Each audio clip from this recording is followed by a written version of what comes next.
Well, the expectation would be so high, right? I mean, like you're dealing with the bride and the groom. Yeah. And at least for me, like I'd vet people pretty thoroughly, so it's not like I'm showing up and have no idea what's going on, or like the bridezilla stereotype of like making crazy demands, because if they are, then I just like refer them to someone else, say I can't do it, or again, for real. The price may like quadruple because it's becoming such a hassle or whatever. So just little things like that. And luckily haven't really had any bad experiences, but if you want to talk about train wrecks, I did a wedding last year. Oh, here we go. Yes. So usually there'll be like music when like after the ceremony and the cocktail hour and all that kind of stuff, like when the wedding party enters and like the bride and groom and everything like sort of enter, and it's all just like a big like pump up jam sort of thing going on. Right. And I had one couple, they sent me the music that they wanted, but all the names were wrong. So I played the wrong song for the wrong people at the wrong time. Oh no. And it was one of those just like giant train wrecks where it was like, cool, can I just like blank out for 20 minutes and then I'll pretend it never happened. Yeah. Sort of thing. So that was rough. Oh and there was just little things like that, because at least like it's people's big day, and so you don't want to. It is like a bit of a pressure moment, but at the same time, it doesn't bother me. Yeah. About like, oh, like if I put in the work and like prep properly, then it's not the end of the world. But that was definitely a rough wedding for sure. For sure. As long as like you don't get the bride's name wrong. I can only imagine. That's the all right. Give it happens. up for Tammy. It's like my So name's Michelle. I always ask people like, oh, is there like an MC for like the wedding? And then like I've had some people say no, there isn't, and so they expect me to like intro people.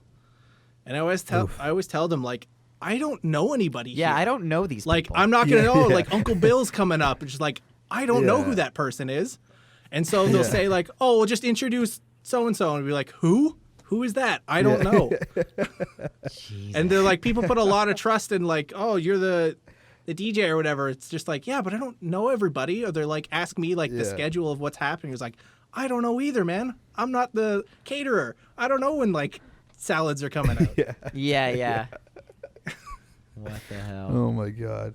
What are like, in like any kind of term, whether it's like being hired for like a wedding or like even like session work or something, that would be like a huge turnoff for you as like an ask kind of thing, like when somebody reaches out? Is there any like big red flags?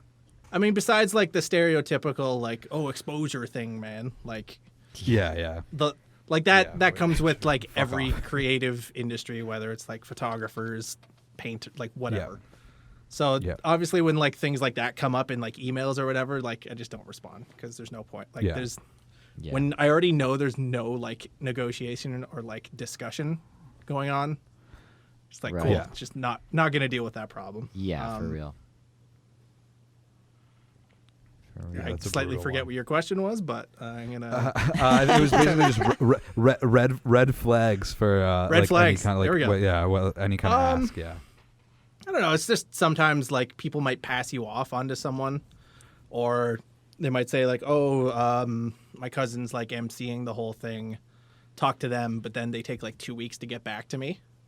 Right. Or I've like gone above someone's head of like, hey, like talk to the bride and be like, hey, I contacted so-and-so and they never got back to me. So if you want me to be able to do my job, like not give them a hard time, because it's always just little things. Like I want people to be happy. I want them to be entertained. Like I'm not going out there, for sure. At least like if you like guys do like cover gigs and stuff, like there's always the expectation of like, I'm not there to like express myself artistically like 1,000%. It's like, oh, I'm like doing that to like entertain people, make them happy. Like at least for me, like I always treated music kind of like a trade or like a utility of like people want to be entertained on St. Patrick's Day at a bar. Yeah. So why can't I be the person to do that? Or 100%. whatever, like a wedding or whatever. Like it's a service that exists. So why not be able to like help them out with that sort of thing? Yeah, dude. Entertainers. So little things like that. Sure. Yeah, that's the big thing is like I had someone tell me like doesn't matter if you're like a drummer or like making videos or whatever, like we're all in the same like song and dance like industry of like entertaining people. So you should make sure it's entertaining regardless of whatever you're doing. Yep, 100%. I've always tried to keep that in mind playing shows like with Yeah. or I mean any of it, right? It's like you want to keep things exciting because we're in the entertainment business. We're all Yeah. entertainers. Like Exactly. Elvis wouldn't call himself a singer. He would always call himself an entertainer, which I thought was Yeah. so badass. You know? No, I'm for here to sure. That's entertain I think Yeah. it's a big thing of just like you want people to leave the place happy, and like some people may put a little bit more effort into like the production end of things, or again, you might work really hard on making like a video for something as opposed to like slaving over like the audio or the artwork, whatever. Like you want to make sure people are entertained and leave happy, because if they have that bad memory of like, oh, he was weird that one time and didn't play my request or whatever, then that could be like a potential like customer lost for you or something. So Right. yeah. I mean, it kind of puts a Right bad on. taste in their mouth about, artists in general or entertainment in general, right? Yeah, and that's you definitely want to have people leaving like happy and enjoying it, because I don't know, not to sound, but I want to make people happy like when I'm entertaining them or whatever. So Well, right, and I mean, you expect the same when you want to go to the to a show or be Exactly, entertained, yeah. right? yeah, you want to have a good time all the time, you know? Right. Party all the time, y'all. That's why I'm Yeah. drinking this totally not water, Ryan Coke. Nice. And Having my a good Summersby time all the is time. definitely not empty, and I've been sipping on it for the last half hour. Yeah, Yeah. bone dry. Make the best of your quarantine, y'all. Crack into your wine at 8 in the morning.